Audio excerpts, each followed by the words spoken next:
بسم الله الرحمن الرحيم. قناة الألفة والمحبة تقدم.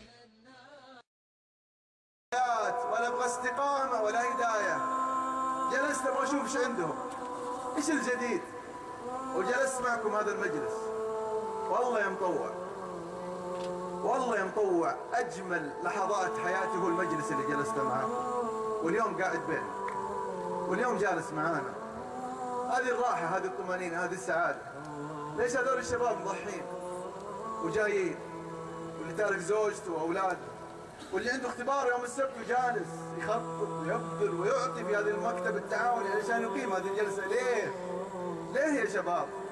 والله ما نرتاح الا مع الله، والله ما نرتاح الا اذا تعلقت قلوبنا بالله. يقول الشيخ: وقفت سيارتي في مواقف المجمع في مدينة أبها، وجالس امشي في مواقف السيارات ما اشوف الا سيارات عن يميني وعن شمالي. يقول: شد نظري سيارة من اغلى السيارات قيمتها فوق 500,000. يقول الشيخ: قعدت اناظر السيارة هذه وانا في نفسي اقول لا قوة الا بالله، اللهم لا عيش الا عيش الاخرة. يقول: جلست امر جنب السيارة، ماشي من جنب السيارة، قلت خلني اطل في السيارة من الداخل اشوف السيارة كيف وضعها من جوا. يقول: لما ناظرت السيارة من الداخل اذا شاب عمره 19 سنة، اسمعوا يا شباب، شاب عمره 19 سنة مقفل قزاز السيارة وخلف الدركسون مشغل مكيف وقاعد يبكي، حزن الارض كله في وجه هذا الشاب. يقول الشيخ: اناظر سيارة من اغلى السيارات، شاب 19 سنة عمره وجالس يبكي، اكيد جاء خبر على جواله، خبر حادث ولا وفاة ولا اصابة لاحد من اهله. يقول: دقيت عليه قزاز السيارة، فتح الباب. يقول الشيخ: سلمت عليه وابتسمت في وجهه وقلت له: يا الغالي، يا الغالي، اشوفك حزين، اشوفك متضايق ونكدان. ترى الحياة دي كلها ما تستاهل دمعة من دمعاتك، ترى الدنيا دي ما تستاهل لحظة حزن ولا هم تعيشها في حياتك. يقول: ناظرني الشاب وقال لي: جزاك الله خير يا شيخ، جزاك الله خير يا شيخ، والله طفشان وزهقان. لكن قبل ما اقول لك انا ليش طفشان، يا ليت بس تعرف انا وش عندي، انا من اكون، ايش الامكانيات والمواصفات اللي عندي. يقول الشيخ: قلت له: يا ريت. يقول: دخل يده في جيبه وخرج جواله وفتح على صندوق الوالد وعلى رسالة في صندوق الوالد، قال: خذ يا شيخ اقرا الرسالة هذه.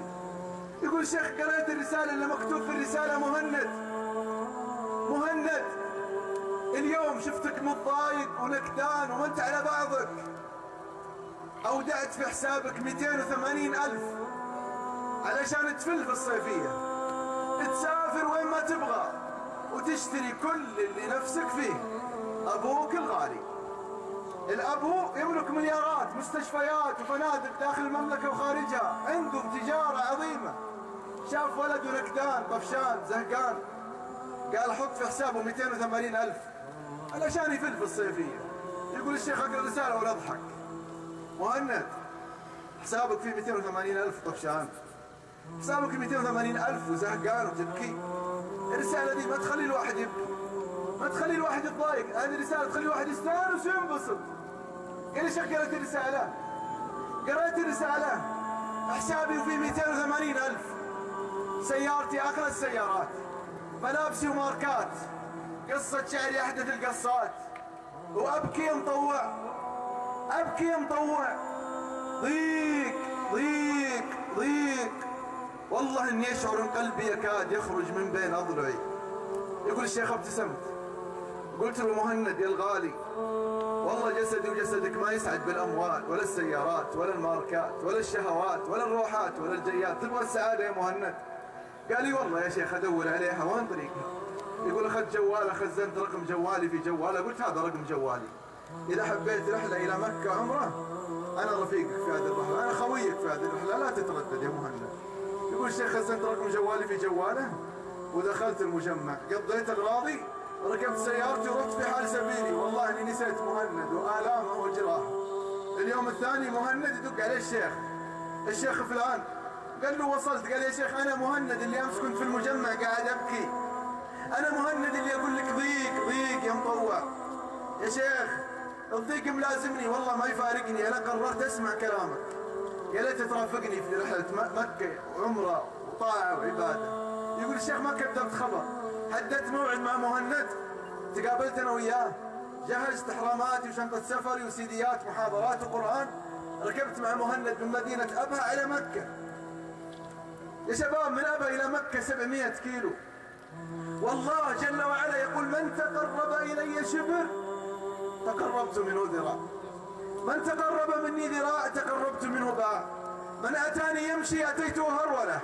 والآن مهند مو شبر ولا ذراع ولا باع، مهند يمشي مئات الكيلومترات لله، ما حركته شهوات ولا مواعد خويته ولا شاليهات وكباير. تحرك من أبها ما تحرك السفرات وروحات وجيات، لا تحرك لله. أسألك بالله يضيعها الله، أسألك بالله يخيبها الله، أسألك بالله يردها الله. لا والله ما يردها الله، والله ما يخيب الله من رجاه، من استغاث به وساله. لكن حنا الخلل فينا، يا متنكد يا متضايق يا نكدان يا من تبحث عن وظائف وزوجات. والله لو تعلقت قلوبنا بالله وقلنا في حياتنا يا الله ما تأخرت إجابة دعواتنا، والله ما تأخرت إجابة دعواتنا. لكن همومنا وأمالنا وطموحاتنا في شهوات، في هيام وحب وعشق وغرام. يقول الشيخ تحركت أنا وإياه من أبها بالطريق، يسمع المحاضرات يسمع الآيات. وصلنا الميقات، دخلنا واغتسلنا ولبسنا الإحرام. دخلت السيارة قاعد انتظر مهند يخرج، خرج علي مهند لابس الإحرام، ركب معاي السيارة. يقول لي يا شيخ لبست الإحرام وش أقول؟ 19 سنة، قصور وأموال وسيارات. يقول ايش أقول؟ أول مرة بيدخل بيت الله الحرام، أول مرة يأخذ عمره في حياته. يا شيخ وش أقول؟ يقول الشيخ نظرت فيه وقلت له قلها من قلبك يا مهند قبل لسانك، قل لبيك اللهم عمره، قلها من أعماق قلبك والله ما يضيعك الله يا مهند. يقول الشيخ نطق مهند بهذه الكلمات وتحركنا من ميقات 140 كيلو حتى وصلنا الحرم الساعة 12 بعد منتصف الليل. أطوف أنا ومهند 7 أشواط بعد ما وصفت للعمرة وعلمته كل حركاتها وكل طرقها وش يقول من دعوات. يقول الشيخ والله 7 أشواط يا أبو علي يبكي بكاء الأطفال، 7 أشواط ما جفت لمهند دمعه يبكي. تدري ليش يبكي؟ لأنه ارتاح وسكنت روحه واطمأن فؤاده وقلبه. يبكي سنوات من ترك الصلوات، يبكي سنوات من عقوق الآباء والأمهات، يبكي سنوات من سماع الأغنيات، يبكي سنوات من إهدار الشهوات في المحرمات. يقول الشيخ خلصنا الطواف 7 أشواط، صلينا ركعتين الطواف. مهند يسجد بين يدي الله في ركعتين الطواف، أسمع في سجوده يقول يا الله يا الله تائب فاقبلني، اللهم لا تردني عن بابك ولا تطردني عن جنابك. بالله عليكم يضيعها الله يخيبها الله. لا والله. يقول الشيخ خشينا السعي، خلصنا السعي واتجهنا على الحلاقين شعره طويل مرة من أجمل القصات. يقول بديت أخير أقول له مهند بالمقص ولا بالموس، ما ودي أضرب عليه، ما ودي أضرب عليه. قلت له اللي تبغى تسويه سويه يا مهند. يقول ناظرني مهند قال يا شيخ وش فضل هذا وش فضل هذا؟ يقول بديت أبين له الفضل.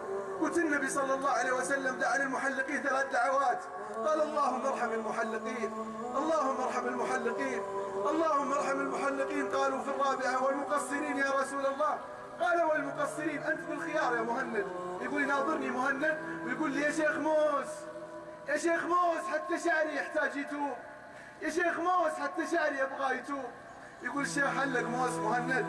اتجهنا إلى فندق بجوار الحرم، جلسنا يومين مجاورين للحرم، يومين من أمتع أيام حياتي. يسابقني على تكبيرة الإحرام، والله ما أشوف إلا مصحف بين يدي يقرأ القرآن، والله ما أشوف إلا رافع كفي للسماء يدعو الله ويبتهل إليه ويتضرع إليه. يقول يومين من أمتع أيام حياتي. خلصت اليومين أخذت مهند ورجعنا إلى أبها، 6 ساعات في الطريق. قبل ما نوصل لأبها بديت أسأله، أقول له يا مهند بشر، عساك ارتحت، عسى الضيق راح، عساك مستانس ومبسوط. يقول قال لي والله يا شيخ، اي والله يا شيخ دورت عليها 19 سنة في الأموال والشهوات ما لقيتها، دورت عليها 19 سنة من دولة إلى دولة ومن مكان إلى مكان ما لقيتها، دورت عليها بالشاليهات وفي الكباين والعلاقات المحرمة ما لقيتها. أبشرك يا شيخ لقيتها. أبشرك يا شيخ لقيتها. وش اللي لقيت يا مهند؟ وش اللي لقيت يا مهند؟ قال لقيت السعادة والراحة يا شيخ. والله تقول جبال الدنيا كانت على صدري واليوم راحت. والله تقول جبال الدنيا كلها كانت على صدري واليوم راحت. اسمع معي يا شيخ، ويشهد معي الله إني تائب إلى الله ما أصل إلا بعد اليوم، أنا عابد متعمد. يقول الشيخ بدأت أدعو له، أقول له الله الله يا مهند في الثبات حتى الممات، اثبت على هذا الدين، سيأتيك في الطريق مطبات وشهوات، اصبر اصبر واحتسب والله العاقبة للمتقين. يقول قال ما طلبت شيء يا شيخ، والله تسمع الأخبار اللي تعجبك وتسرك.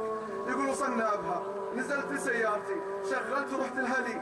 مهند راح لبيته، القصرهم، البيت وثراه. يقول 4 أيام الشيخ، يقول والله يا أبو علي 4 أيام ما شفت زولة بعيوني ولا سمعت صوته بأذني. بيني وبين مهند تواصل رسائل الجوال، يرسل لي آية وتفسيرها. يا الله حتى رسائل مهند وجوال مهند تائبة تغيرت حياته رأسا على عقب.